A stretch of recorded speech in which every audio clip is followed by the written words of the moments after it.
If you're watching this program, you already have an interest in Mosman, perhaps as a new or long-term resident or someone considering living here.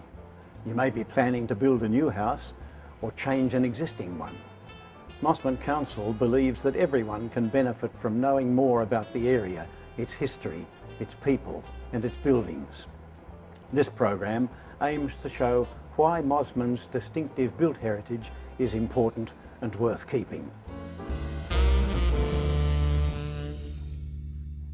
Surely the first thing that strikes visitors and residents alike is the setting, Mosman's superb relationship with Sydney Harbour. Its 11 peninsulas project into the water like giant fingers of landscape, embracing beautiful bays and coves. The second is its dramatic topography, with land forms that cascade down from the heights of Military Road and Spit Road to the waterfronts. And the myriad built features, like these divided roads, that link the different levels and run across ridges and valleys. The third thing is Mosman's inheritance of handsome man-made places, such as urban streetscapes. These views in Military Road from Lay's Corner show one of them. There is an amazing array of parks of many different kinds, expansive as well as tiny. This is the lovely Balmoral Park, and this is Reed Park, in a valley which incidentally forms another bit of Mosman's striking topography. These old photographs show what it looked like long ago. This miniature reserve is in Brierley Street. Originally it was part of the Rangers estate, one of the area's most historic. The house was demolished in 1912 for residential subdivision in the prosperous Federation period. There are many public buildings, new as well as old, which clearly demonstrate community pride. This one is Mosman Library. But maybe the buildings that characterise Mosman more than any others are its excellent houses. There are large ones like this one in Prince Albert Street, and a host of relatively modest dwellings like this one. Many were built by speculators who appreciated not only Mosman's aesthetic virtues, but its obvious and increasing real estate values as well. There is a surprising range of entrancing details, like this Victorian classical entrance feature in Balmoral, carved in sandstone and modelled in terracotta. This one, which enlivens a small house in Orlando Avenue, is designed with carefully contrived face brickwork. I wonder whether this Moongate entrance suggests an Oriental influence. There is a saying that buildings are documents embedded in time. Buildings portray history just as fluently as written records do. The old whaling station is a well-known but now very rare example that has been saved from early times. It's a Georgian colonial memorial of Mosman's maritime origins. A few houses from the prosperous Victorian period survive. Boronia was built in 1885 by James and John Keary, whose firm made horse-drawn carriages. Boronia was later used for many years as Mosman Library. Its adjacent partner, Telopia, has not fared as well. In the diverse period between the two great wars, architecture in Australia was greatly influenced by worldwide fashions. This arts and crafts example is in Clifton Gardens. Old English, or stockbroker's Tudor, was a traditional and patriotic style that obviously originated in Britain, which people still referred to as the old country or home. Spanish Mission was a historic style that started not in Spain but in colonial California and the warm southern states of the United States of America. It was popularised in the very influential print media of the day. World War II was an austere time for architecture, but this house was an exception. It was built as the prize in a women's weekly lottery to raise funds for Red Cross as part of the war effort. After the war, affluence returned, and soon the building industry burgeoned once more. Mosman continues as one of Sydney's most attractive areas. Architecture today includes some outstanding houses on spectacular sites, especially, of course, those that can take advantage of splendid seascapes. Old and new building designs can exist comfortably together, showing that with care and creativity, Mosman's heritage is not a freeze frame, but an evolving experience. And what is heritage? It is the things we want to keep, because we believe they symbolise Mosman. In the next program, we'll look at Mosman's Federation past.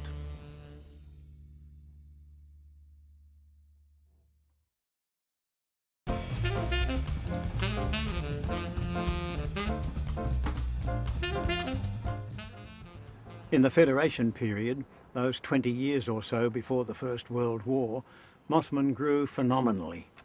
This is one of the hundreds of subdivision proposals that were being produced by then, mostly by speculators, to advertise the beauty and potential of the place. In the 19th century, the district had attracted a good deal of settlement, as many of the early land grants and large estates were subdivided for development. This picture was taken from a house in Prince Albert Street.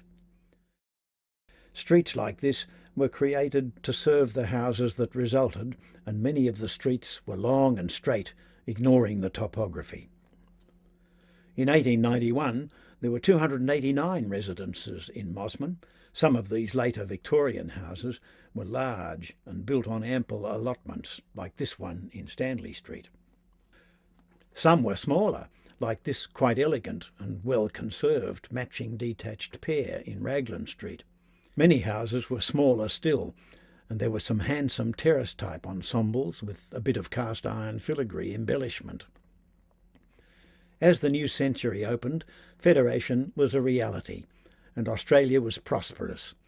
At the height of this period, Mosman had become one of the most desirable places to live. By 1911, there were 2,687 dwellings, a tenfold increase in 20 years. This is another of the expansive residences that were built so as to capture the brilliant outlooks which their siting offered. But most were cottages, modest in scale and design. Incidentally, the term cottage is said to have come from cot, which means a place to sleep. With this housing boom, several new Federation styles of architecture emerged. The most prevalent was what they called Queen Anne. Face brickwork had been the favoured English building material during the time of the 17th century Queen Anne. It was revived in Britain in the 19th century and then introduced into America and came to Australia.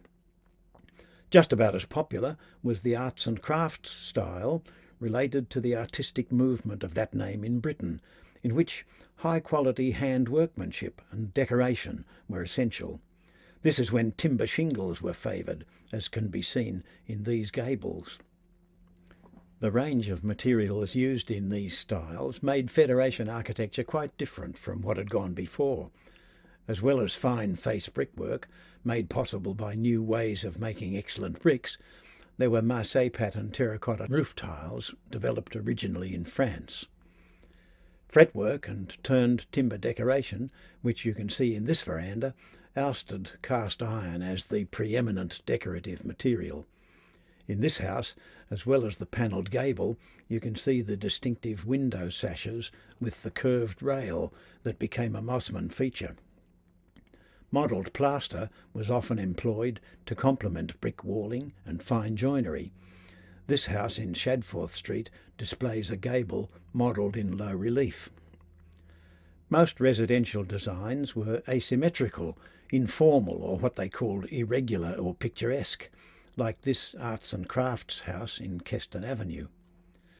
Some were more conservative, occasionally with classical elements such as symmetry or traditional columns. This example is in Cross Street. Designs by talented architects were particularly interesting. This is an example of the work of Edward Jefferson Jackson, who was trained in England and built several fine houses in Mosman that conjure up echoes of the English arts and crafts movement. Corio, in Carl's Road, was one of several local houses designed before World War I by the Australian-born architect Donald Esplin. And here is a design quite unique to Mosman. It is the work of the slightly eccentric architect-builder Alexander Stewart Jolly. It is located in Livoni Street. This was also the time when semi-detached pairs of speculative dwellings replaced terrace houses. This is one of the most distinctive pairs, located on the high side of Redan Street. Incidentally, the addition to the right-hand house has been subtly designed. In Holt Avenue, this pair was specifically contrived so as to resemble a single asymmetrical building. This particular design treatment became a Mosman speciality.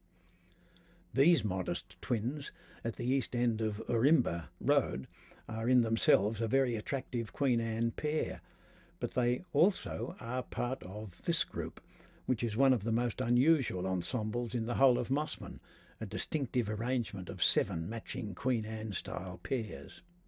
As Mosman's population grew, groups of speculative retail shops were also built. This suite in Military Road now includes a bookshop, but when the premises were first built, the shop became the venue for an early Mosman post office.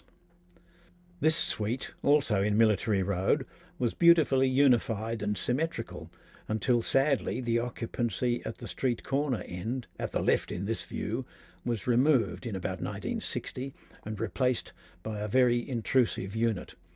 In this photo, the demolisher has started work on the corner tower. Some Federation period shops are important not just for their individual quality, but also as impressive landmark components of streetscapes. This group shows what can be achieved by good conservation. Here, a unified upper story has been added in sympathy with the original single-storied row. This attractive house in Redan Street is splendidly conserved. It's a convincing demonstration that streetscape is for the enjoyment of people, and that houses are a vital part of a streetscape. Here, the houses, though different in design, are sympathetic to one another, in scale and in their common use of roof forms, such as gables. Visual harmony is a vital ingredient of a conservation area. And, talking about good conservation, it is possible by skillful design to add a carport to a house that was built before the motorcar became dominant. Notice that the carport roof here is a curved cantilever, one of the most frankly modern design forms. It makes a striking but very complementary contrast with the house. It's important to remember that if the old is good and the new is compatible with it, then the result will ensure the continuity of heritage significance. Next, we will look at Mosman between the wars.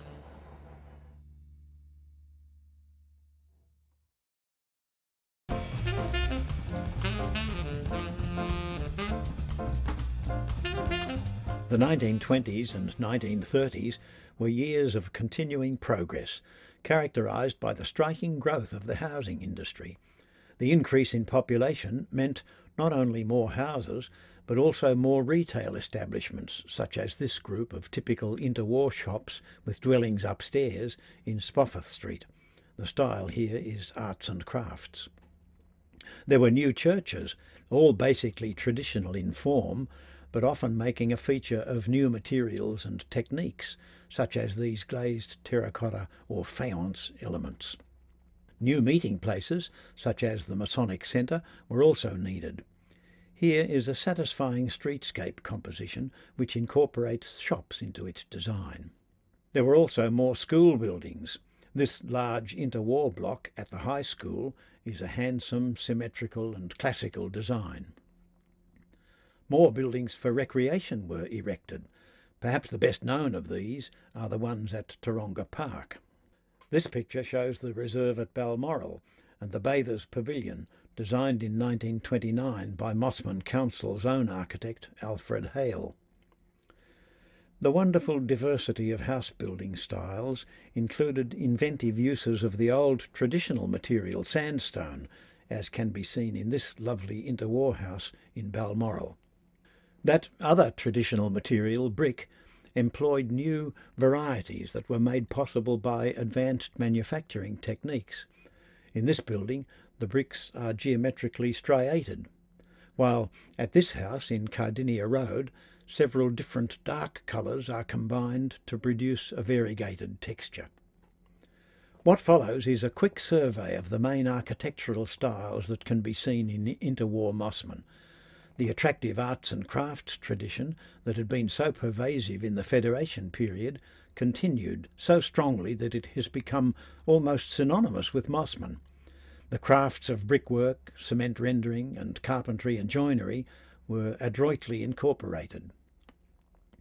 Knowing about styles helps us to understand architecture. Arts and crafts usually featured informal massing, as in these houses in Chadforth Street, and the style was made distinctive by the handsome combination of brick, rough cast render, sawn shingles and finely crafted timber work. The Georgian idiom was revived as a reminiscence of conservative British or even early Australian origins, with smooth stucco walling and a touch of classical detailing. The warm climate of the Mediterranean suggested forms such as gentle arches and shaded walls and loggias and window shutters, evoking faint images of that part of the world. The Spanish mission style is also redolent of warm climate architecture, such as was seen in the Spanish missions in California in the 19th century. It's typified by the rough textured walling, occasionally perforated for ventilation, by knobbly roof tiles, usually of a Spanish form, by ironwork such as you see in lanterns and balconies and window grilles, and classical touches, and sometimes a little hint of Hollywood. Old English is the name given to the style that calls forth memories of merry England by displaying such features as textured dark brickwork, Tudor arches, half timbering, steep roofs, tall chimneys and lead-light glazing.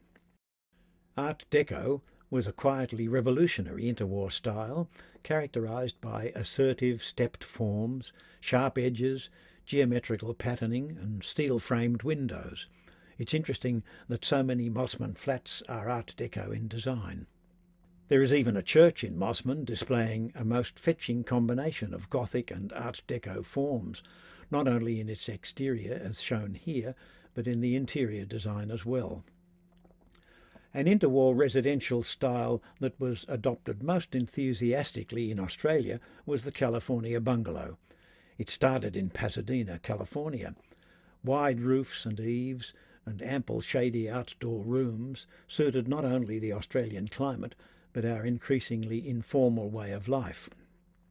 One of the so-called modern styles was based loosely on the idea that form follows function. Its favourite features were the prominent curve, strip windows and roof-concealing parapets. This style got the name functionalist. Functionalist architecture developed into the mode that became known as the international style, because towards the end of the interwar period it spread through America and Britain and Europe, from where we Australians were getting most of our architectural ideas. Architects such as Joseph Foyle, who designed this house for himself in 1930, led the way to the architecture of today. As this period comes to a close, I think it might be true to say that the full-on international style has influenced present-day architecture more than any other. So, next we'll look at today's architecture.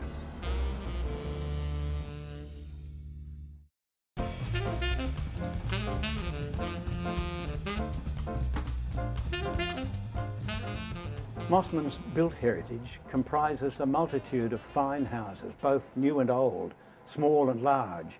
The different kinds of houses can often be seen together within a single field of vision. Functionalist and international styles ushered modern architecture into Mosman, often in designs by respected architects. This house, for instance, was designed by Adrian Ashton. But a great many modern buildings express their conservative or traditional origins, like the Philip Morton Housing Commission flats, which are one of only two such complexes in Mosman. Morton was a local state member of Parliament. These Raglan Street townhouses, which are more recent, also echo traditional terrace house living, but in a garden courtyard context. More recently still, buildings such as this residence in Cardinia Road display the traditional feature of the hipped roof. In marked contrast, many designers now employ new construction techniques such as reinforced concrete to exploit difficult sites, often with dramatic and beautiful results. So, it's quite clear that Mosman's built heritage encompasses the whole range of architecture, past and present. One way of thinking about heritage is to ask the question that if all the buildings of Mosman were to disappear, except those that are listed as heritage items, would those listed ones exemplify what we love about Mosman's character? Tomorrow's heritage will have several aspects. The first is the building stock that survives from the past. We seek to identify the houses that illustrate Mosman and cherish them and their natural settings as well. The second aspect consists of the new houses of today. Just as for old buildings, the community eventually will have to evaluate even houses like this and decide whether they might be vital parts of the heritage of Mosman. The third aspect will be the way we insert new architecture into the context of the old. Very often, this will mean making an old building suitable for today's use. This, for example, shows a new attic story inserted into a Queen Anne-style house so carefully that it is almost indiscernible. In this scene, the new work echoes the older work that adjoins it, without exact copying, so that its newness is evident. The fourth aspect of tomorrow's heritage is what is called infill, inserting a new house into an existing setting without compromising the character of the original. Here, the original is Tregoid in Raglan Street, an arts and crafts house designed by Jefferson Jackson, where, beside the old Tregoid, a modern residential structure has been built. It was designed as a pavilion or separated component, which reflects, without copying, the design of the original. Other examples of infill are these new semi-detached houses successfully inserted in a traditional streetscape. The carports complement the conservative design. This is another example of a new carport designed so as to respect the character of an older house and be subservient to it. The carport sits lightly on the site and does not conceal or compromise the form and detail of the house. One of the most significant qualities of an existing context is scale, that is, comparative size. If the new insertion is too big, it is likely to be out of scale and likely to dominate the smaller sizes of the buildings adjacent to it. When a new building is built in an existing setting, its scale is one of the most difficult things to manage. In this streetscape, the new house on the left is out of scale and overpowers the older residences which are its neighbours. Fences should be sympathetic in scale too. They provide visual links between the houses and also form part of a streetscape. A fence should not dominate or obscure the street scene, but should complement the architecture of the residences. In conclusion, this is the message of heritage. As a community, we must critically examine the wonderfully rich resource of Mosman's built heritage and determine which ones we want to keep, and then take the appropriate steps to secure their future. This applies alike to old houses and to the newer ones, which, with the contexts of streetscape and seascape to which they belong, represent the character of Mosman. It is because of the work of architects and builders and homeowners for more than 150 years, and also because of the careful management of building regulations by the council, that Mosman has the character and beauty that we enjoy every day.